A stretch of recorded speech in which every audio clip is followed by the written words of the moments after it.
Hello everyone, welcome to my channel. Today we'll learn about Newton's second law of motion.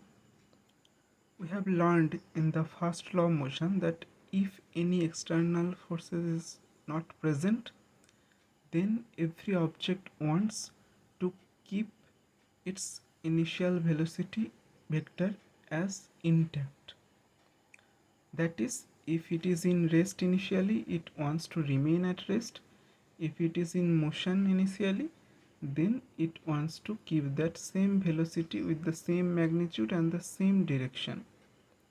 Okay, and what if we apply a force, then what will happen to that object?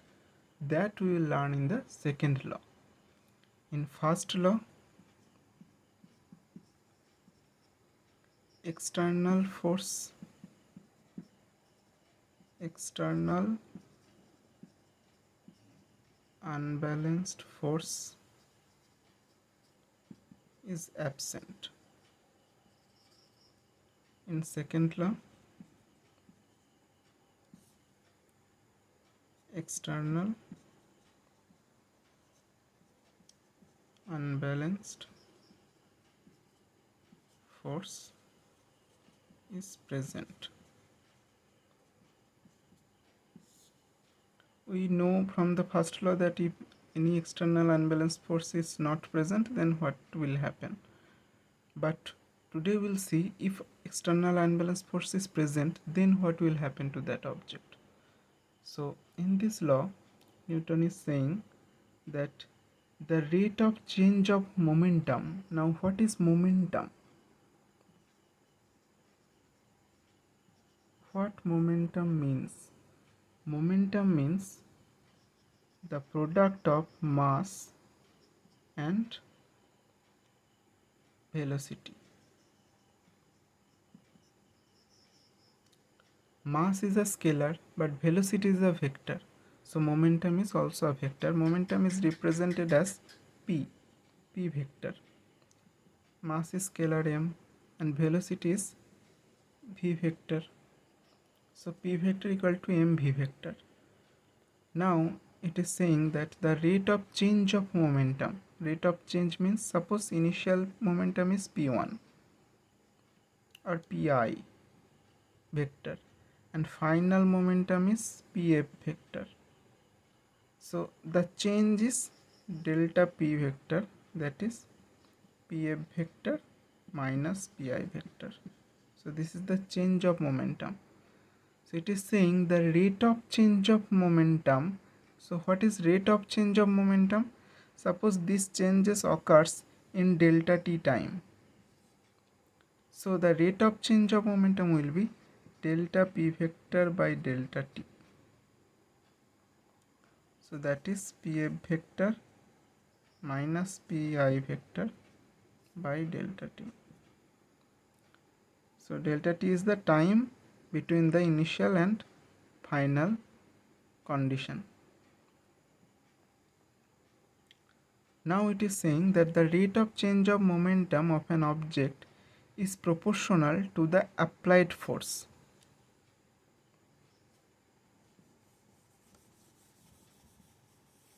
Now suppose there is an object and you are applying an unbalanced force, that is F, externally.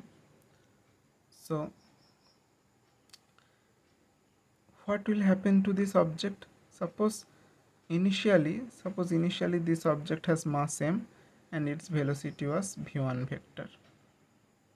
Okay, so the initial momentum p1 vector was m into v1 vector. Now you applied a force f vector. So it was the initial condition. Now when you applied a force, its velocity got changed. Suppose its velocity increased and become v2 vector.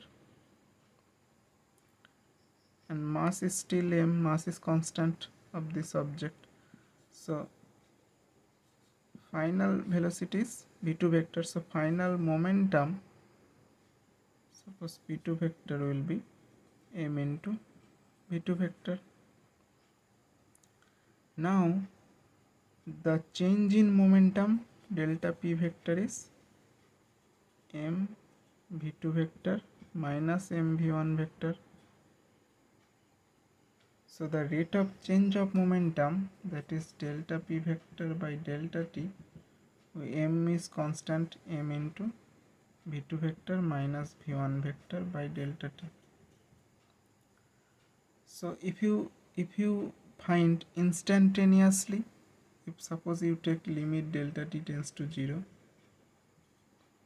suppose within a very short time interval, then it will be dp vector dt,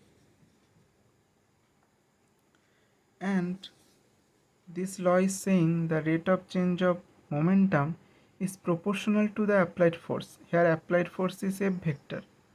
So this rate of change of momentum, this dp vector dt, will be proportional to F vector. And the change of momentum occurs in the direction of the applied force. So this first part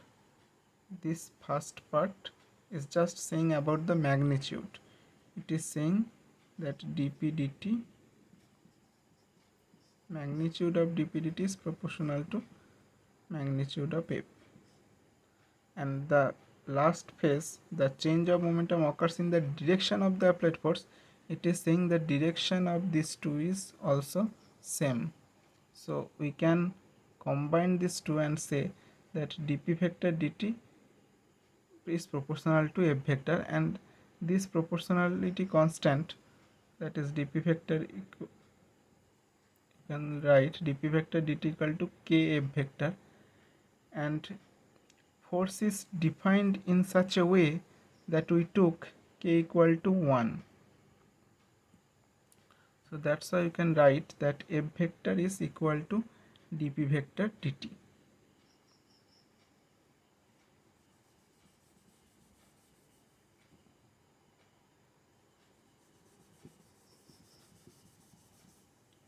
So the original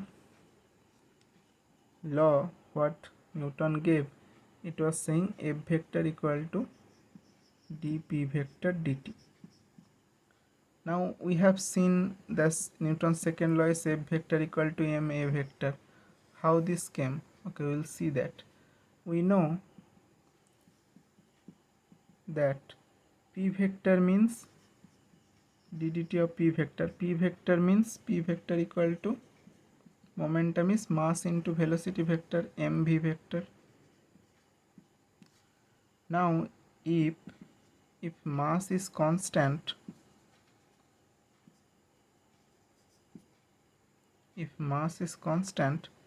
then F vector equal to m will come outside as it is constant, it is not a function of t, then ddt of v vector, and we know dv vector dt means acceleration, the change of speed with time, the change of velocity with time as it is vector. Okay, then it will be acceleration f vector equal to m a vector. So it is a vector equation, f vector equal to m a vector.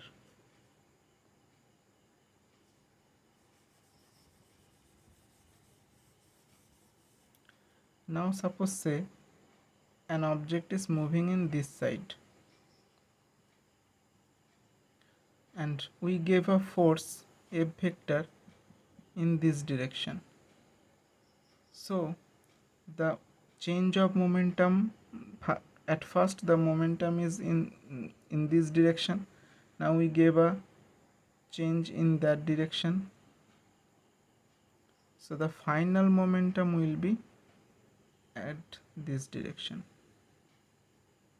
because delta p will be in this direction, p is in this direction, p vector plus delta p vector will be p vector in this direction, delta p vector is in this direction, so this will be your p vector plus delta p vector in this direction. Okay, So now we'll see another thing. Suppose say that, and notice one thing, that f vector equal to dp vector ddt of p vector. This is the Newton's second law. So when m will not, and f vector equal to ma vector, this is a special case when m is constant. If m is not constant,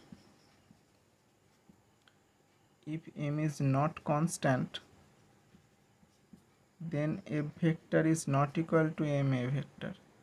Then f vector will be m dv vector dt plus dm dt, because now m is also function of time, dm dt into v vector. So in this case, if m is not constant with time, then f vector will be m a vector plus dm vector dt into v vector. So notice this thing clearly. And another thing we will see, that suppose f vector is 0. If f vector is 0, then dp vector dt is 0. That means p vector is constant with time. P vector is constant. And now if m is constant,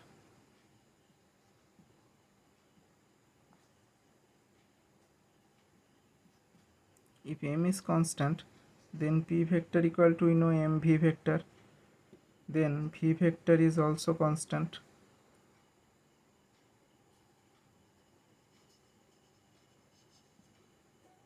Then v vector will also remain constant. So dv vector dt will be 0. That means there will be no acceleration. So if the object is in a speed, so it will remain in that same magnitude in the same direction.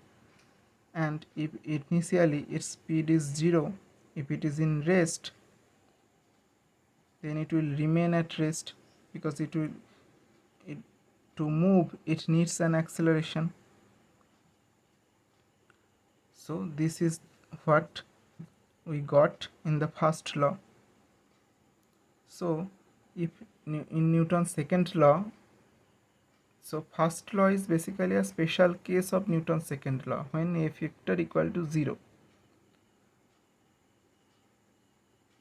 Then why Newton explicitly gave the first law? What was the necessity of that?